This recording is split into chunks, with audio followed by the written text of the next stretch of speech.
Chop, this is your last go-round, if you can believe that. What to you would constitute a successful senior season?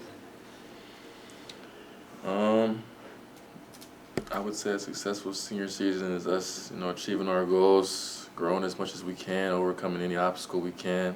I think as long as we just keep getting better, learning from each other. I love how we look right now and the opportunity we have on Monday. We just got to keep going, man. But I think, a success will be just getting better, growing. I think we can beat any team on our schedule, like Coach always says. But we can also be beat by any team on our schedule, so we got to stay humble. Shaka told us about the chicken wing metaphor for you, and you got to get all the meat off the bone. How much of an emphasis have you put on leaving everything out there, especially because it's your last year?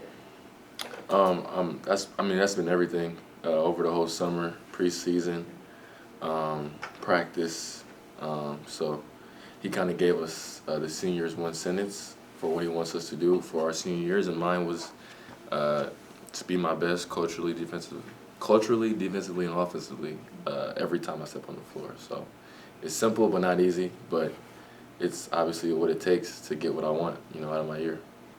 Chop, you've been with Shaka from the start, and obviously where you began a couple of years back, fan interest, prestige is not what it is now. When you hear Coach say, hey, season ticket sales are at an all-time high, we got 3 sellouts already. What are the emotions that accompany that as a player? Is it excitement? Is it pressure to hear things like that? It's more so excitement for me. He always reminds us that this is what we built, so you kind of take pride in that. We worked hard these past 3 years. We had a lot of ups and downs. And just, everybody coming together, everybody, we don't take any transfers, we don't do anything in the portal, so it's all kind of feels like it feels like a family, and we've been pushing each other every day, and you see the results of that. We have games selling out before we even play. It's exciting for me. Cam's going to have the ball in his hands a lot this year. You've known him a long time. What different things can we expect out of Cam this year? Like you said, him having the ball, you'll see how much vision he has, how much gravity he has. The biggest thing with him is he attracts so much attention, and his ability to get the ball out, make the right plays, I think has grown tremendously. I think that he obviously made a huge emphasis on that this summer. He's been doing a really good job, and we all trust him. We have all the trust in him to make the right play while also being himself, because Cam got to get a bucket. Go ahead. What have you learned from this team through your 2 scrimmages and really the whole preseason? Depth is always the thing that blares out. We have guys that can come in and impact the game in different ways. We play fast. We can be really physical in defense. We've got guys who can take out. We have guards that can take out their guards. We have guys who move really well. I think just offensively, having everybody being able to shoot is probably our biggest thing that we have going for us right now. Last year obviously was a different game with Oso out there. But, now with having Ben, it opens the floor up more. We can get the bigs out of the paint, get more layups, get to the free throw line. All types of stuff can come from that. You playing alongside BG, you talk about offensively, defensively, how does that look? I think he's been doing great. We've been pressuring him to, become a guy, and I love how he's progressing that so far.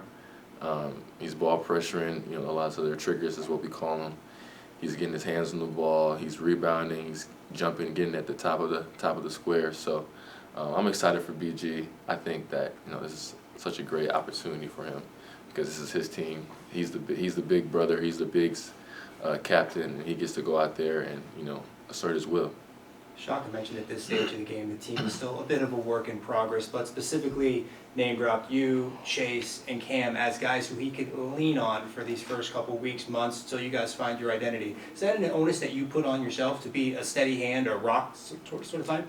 Yeah. He named 3 guys who are older, 3 guys who've been there, 3 guys who've been in big games, big moments, and, we all work really hard to get where we are, and like you said, we're a work in progress. It's, October 30th, so... there's a lot we can get better at, a lot we can learn. But, like you said, I have the utmost confidence in Cam, Chase, and every other guy on our team because we've been working so hard at it. But that game at Creighton last year, where you guys had to play without TK and Oso, it's going to kind of look similar to how you guys are going to look this season. What lessons did you take away from that game that you can carry into the season? We can be dangerous, is what I learned from that game. I just remember thinking that wasn't our best game. That was our first time really playing all together with that lineup. And I was just really excited after that game, even though we lost, even though we didn't shoot it great, even though, we let some of their guys get off and the game didn't go the way we wanted to. I was excited because it was kind of like a sneak peek of what we have in the future. We have guys who can make plays. Like you mentioned, Chase can make plays. Zay played great in that game. He can also make plays. He's just an incredible defender and can really move off the ball, on the offensive side. So we have guys that are capable of doing really good things, and it was just really exciting for me seeing that. And, over the summer, they've been doing those things. They've been making those plays. So now it's just we get a chance to show it on Monday and the games after that and just keep getting better.